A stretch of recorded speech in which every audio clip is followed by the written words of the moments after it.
Assalamualaikum warahmatullahi wabarakatuh. Perkenalkan, nama saya Aquila Pramesti Angkasa dengan NIM G0024214. Saya dari kelompok B8.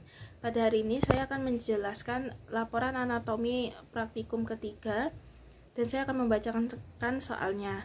Andre, seorang mahasiswa tingkat akhir, merasa tidak nyaman setelah mengonsumsi makanan cepat saji selama sebulan penuh karena kesibukan menyelesaikan skripsi. Ia sering mengalami perut kembung, rasa tidak nyaman di bagian bawah perut, dan gangguan buang air besar. Dalam obrolan ringan di kampus, Andre mengeluh kepada Anda. Sebagai teman yang baik, jelaskan kepada Andre tentang traktus digestivus inferior. Untuk soalnya, yang pertama, jelaskan tentang perbedaan jejunum dan ileum. Lalu yang kedua, jelaskan struktur bangunan di kolon. Dan yang terakhir atau yang ketiga, jelaskan struktur anatomi yang berhubungan dengan pengurangan feses. Saya akan menjelaskan soal yang pertama terlebih dahulu, yaitu jelaskan tentang perbedaan jejunum dan ileum. Jejunum yang pertama adalah letak dan panjang. Untuk jejunum merupakan bagian tengah usus halus, terletak setelah duodenum dan sebelum ileum. Panjangnya sekitar 2,5 meter atau 40% dari total panjang usus halus, terletak di kuadran kiri atas rongga perut.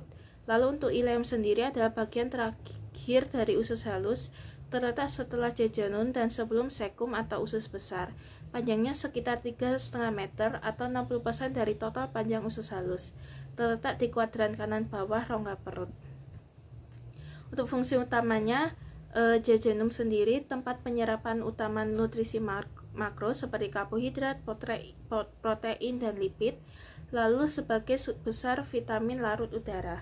Untuk ileum sendiri, fokus utamanya pada penyerapan nutrisi spesifik, seperti vitamin B12, asam empeng yang akan dikembalikan ke hati melalui sirkulasi enterohepatik. Berfungsi sebagai area transisi menuju usus besar. Lalu yang ketiga, untuk struktur anatomi dan mikroskopisnya, jejunum ini dindingnya itu lebih tebal dan berotot, mencerminkan aktivitas pencernaan yang tinggi. Plica circularis atau lipeta mukosanya itu lebih tinggi, lebih padat, dan lebih banyak dibandingkan ileum. Memiliki lebih banyak villi yang panjang untuk penyerapan.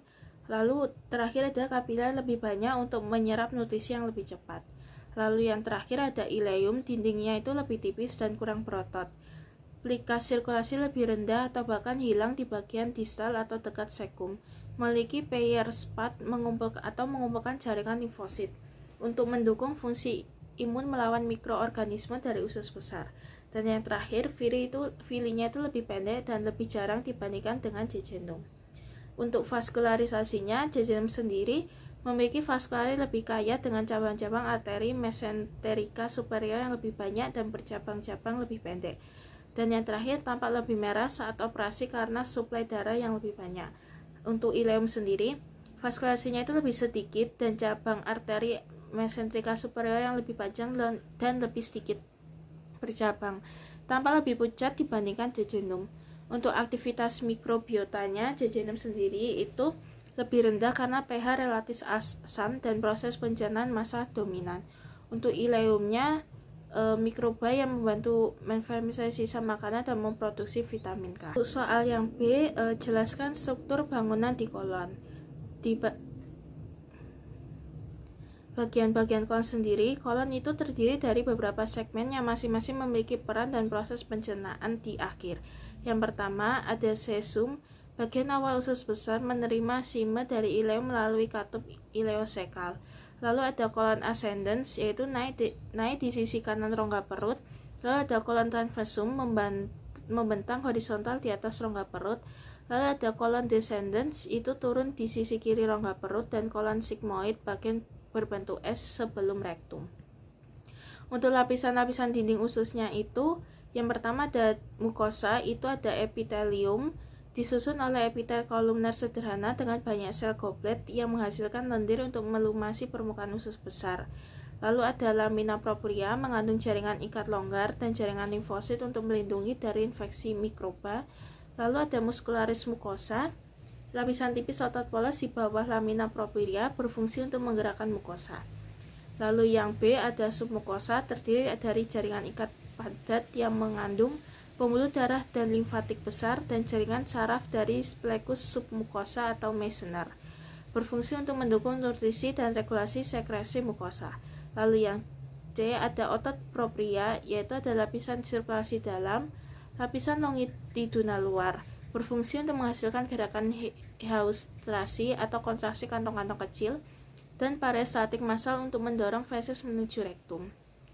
Lalu yang D ada serosa atau adventitia, bagian luar kolon dilapisi oleh serosa atau adventitia mengandung jaringan lemah yang dikenal sebagai ambedicus epicoecus pada titik 2. Lalu yang ketiga ada ciri khas anatominya. Yang pertama ada haustra, kantong-kantong kecil di dinding usus besar yang berbentuk oleh kontraksi taenia coli, memberikan tampilan bertentangan pada titik 2. Untuk taenia coli, 3 pita otot memanjang yang berjalan sepanjang usus besar membantu motilalitas usus besar.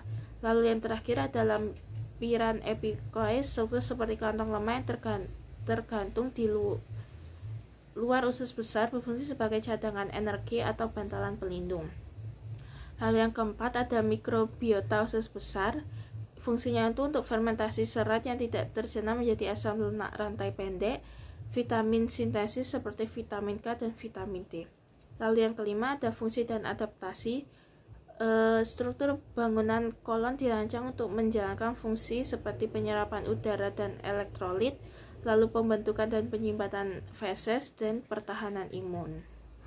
Soal yang terakhir, jelaskan struktur anatomi yang berhubungan dengan pengeluaran feses. Yang pertama ada rektum, lokasi dan fungsinya itu letaknya setelah kolon sigmoid dan sebelum anus, berfungsi sebagai tempat penyimpanan sementara feses sebelum dikeluarkan. Untuk strukturnya, panjangnya itu sekitar 12-15 cm, memiliki lipatan transversal yang membantu menahan feses sehingga tidak langsung keluar, dan dinding rektum dilengkapi dengan otot longitudinal dan sikular yang berperan dalam kontraksi saat buang air besar. Yang kedua ada anus, itu merupakan ujung distal saluran pencernaan, tempat keluarnya feses dari tubuh. Lalu ada anus sphincter atau sphincter ani internal, tersusun dari otot polos bekerja secara tidak sadar, tetap tertutup kecuali saat proses buang air besar. Lalu ada sphincter ani extra, tersusun dari otot rangka bekerja secara sadar, memberikan kontrol tambahan atas proses pengeluaran. Lalu ada jaringan sensorik. Bagian anus memiliki reseptor yang mendeteksi tekanan feses dan memberi sinyal ke otak untuk melalui proses buang air besar. Lalu yang ketiga ada otot dasar panggul atau berfungsi untuk menyokong rektum dan organ panggul lainnya, termasuk musculus puberectalis yang menciptakan sudut anorektul untuk menjaga kontensia feses. Dan selama buang air besar, otot ini berelaksasi untuk meluruskan sudut anorektal, memudahkan pengeluaran feses. Lalu yang keempat ada saraf-saraf yang mengontrol defeksi, sistem saraf enterik dan saraf otonom, dan sistem saraf somatik. Lalu yang kelima ada peran kolon sigmoid, berfungsi untuk menghemat feses sementara sebelum masuk ke rektum, lalu melakukan kontraksi segmental yang memadatkan feses dengan penyerapan sisi udara. Lalu ada pembuluh darah arteri, itu suplai darah ke rektum dan anus berasal dari cabang-cabang arteri rektal superior, media, dan inferior. Untuk pembuluh darahnya, vena rekta superior, media, dan inferior mengambilkan darah ke sistem vena porta dan sistematik. Peningkatan tekanan pada vena ini dapat menyebabkan hemoroid. Lalu yang ketujuh ada proses defeksi. Yang pertama ada stimulan reseptor rektum, yang kedua ada relaksasi sphincter ani interna, lalu yang ketiga ada pengaturan oleh sphincter ani externa, dan yang terakhir itu ada kontraksi otot rektum dan usus besar. Sekian dari saya penjelasan untuk laporan praktikum anatomi yang ketiga. Jika ada salahnya saya mohon maaf. Wassalamualaikum warahmatullahi wabarakatuh.